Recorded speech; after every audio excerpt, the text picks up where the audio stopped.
Allez, salut tout le monde et bienvenue dans cette petite vidéo. Alors aujourd'hui, j'avais envie de revenir un petit peu sur les Filmfare Awards. Alors les Filmfare, c'est l'équivalent en Inde des Césars en France, de l'Ours d'Or à Berlin et des Oscars aux États-Unis. Alors pourquoi je reviens là-dessus?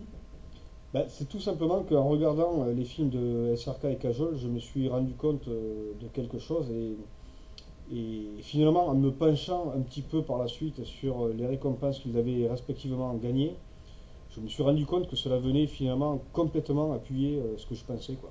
Et confirmer ma théorie.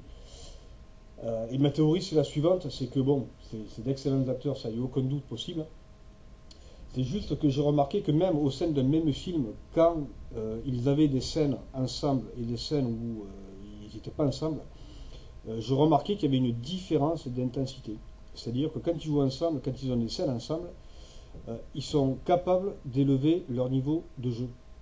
Et pour moi, ils atteignent vraiment leur climax quand ils sont ensemble. Et ça, il n'y a même pas besoin de regarder des films où ils ne sont pas ensemble.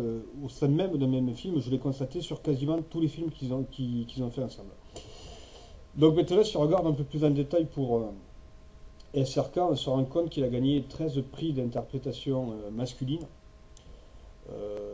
Alors vous allez me dire, ouais mais attends, 13, d'accord, et c'est pas mal déjà. Et il en a gagné 4 sur les 13, il en a gagné 4 dans des films où Kajol est là. Et là vous allez me dire, mais attends, 4 c'est même pas la moitié de 13. Et je vous répondrai que ouais, vous avez raison. Mais ça peut s'expliquer très facilement. C'est juste que en fait il a tourné beaucoup plus de films quand elle n'était pas là que des films avec elle. Mais là où c'est encore plus intéressant, c'est quand tu regardes que en fait ils ont tourné que 7 films ensemble. Et sur les 7 films qu'ils ont tournés ensemble, il a gagné 4 prix d'interprétation. Donc ça veut dire que là, c'est plus de la moitié. C'est plus de la moitié. Bon, il faut savoir aussi que ça vient aussi du fait que bon, c'est un acteur qui a vraiment l'habitude de tourner. Il est réputé pour quasiment pas se reposer. Il aime bien enchaîner les films, quoi. Bon, tant qu'il a le physique, pourquoi pas, quoi. Bon, maintenant, on va regarder un petit peu le cas de Kajol. Alors, elle a gagné 7 prix d'interprétation féminine. Alors, c'est beaucoup moins que SRK, mais là aussi, ça peut s'expliquer très facilement. C'est juste que Kajol, quand elle a eu ses enfants, elle a mis sa carrière entre parenthèses. Du coup, pendant de nombreuses années, elle a absolument tourné aucun film, quoi. Donc voilà, ce qui explique qu'elle ait gagné moins de prix.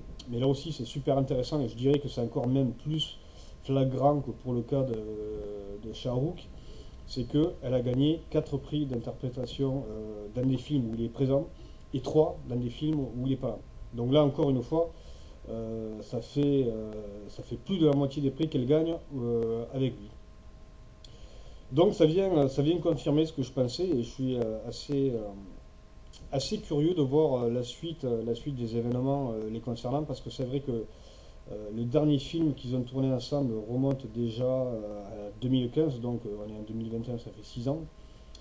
Et c'est vraiment dommage qu'ils ne tournent pas plus ensemble parce que je suis quasi sûr et certain que s'ils avaient tourné plus de films ensemble, les prix ils auraient encore beaucoup plus de prix que ça. Là, je précise aussi que j'ai regardé que les films Faire, hein, donc ils ont gagné beaucoup d'autres récompenses à côté, mais pour moi c'était le plus intéressant parce que, encore une fois, c'est l'équivalent des Césars et des Oscars. Donc pour moi, c'est les récompenses qui ont le plus de valeur, que ce soit sur le sol national ou à l'international. Voilà.